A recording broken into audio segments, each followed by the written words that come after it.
Hello guys.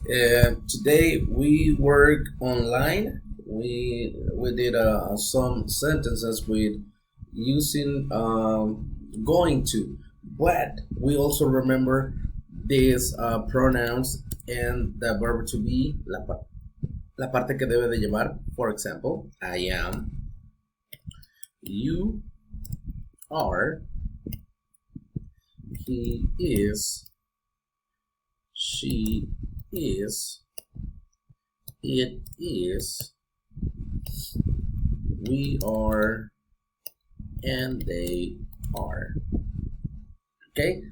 Acuérdense también, estas tienen su parte cortita, la forma de escribirse cortita, y es como sigue. I'm, déjame la hago mayúscula.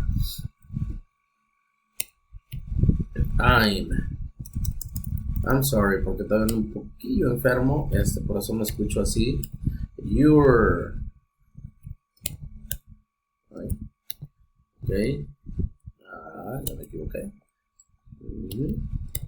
You're. Next.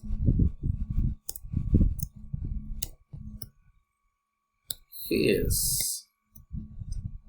She's.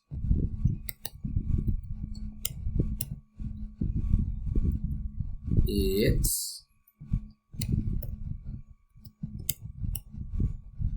We are sería where.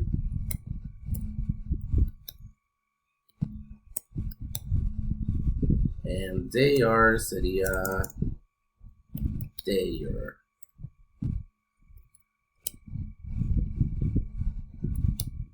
Ok, ya tenemos esas dos formas de escribirlo. Recuerden, estuvimos hablando acerca de este verbo, going to. Going to, que significa que van a ir a hacer algo. This going to is for the future, para el futuro, pero un futuro cercano, como I'm going to the store, I'm going to recycle, voy a reciclar, voy a ir a la tienda, algo cercano, ¿ok? Going to. Entonces, lo que ustedes hicieron en su libreta fue hacerme seven sentences using these pronouns, usando estos pronombres. I am, you are, he is, she is, it is, we are, and they are. ¿Cómo lo iban a hacer? Aquí va un ejemplo.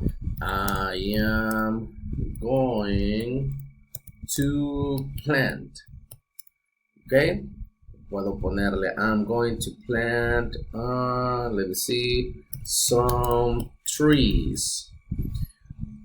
I'm going to plant some trees. Voy a plantar algunos árboles.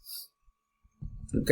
Entonces, así las quería. Les dije, seven sentences, pero que 3 al menos sean como esta que hice yo, hablando acerca del ambiente, cómo podemos cuidarlo. Hay palabritas que usamos, recycle, reuse, reduce, hay un montón de esas y pueden hacerme 3 oraciones al menos usando estos pronombres y ese going to para hablar acerca de esto que estamos hablando, acerca del ambiente. Ya las demás, las otras 4 oraciones pueden ser como ustedes quieran. We are going to the park, we are going to eat, pueden hacérmelo con lo que quieran, pero sí, 3 sentences que sean hablando acerca del tema que tenemos. Environment. ¿Cómo podemos ayudar al ambiente? Recycling, reduce, reuse, todas estas palabras que tenemos. Así que, bueno, esto fue lo que hicimos. 7 sentences, remember, 7, porque no todos terminaron, así que el día de mañana voy a estar revisando por ahí online, porque vamos a estar en línea otra vez. Así que nos vemos el día de mañana. See you later. See you tomorrow, Thursday. Bye, bye.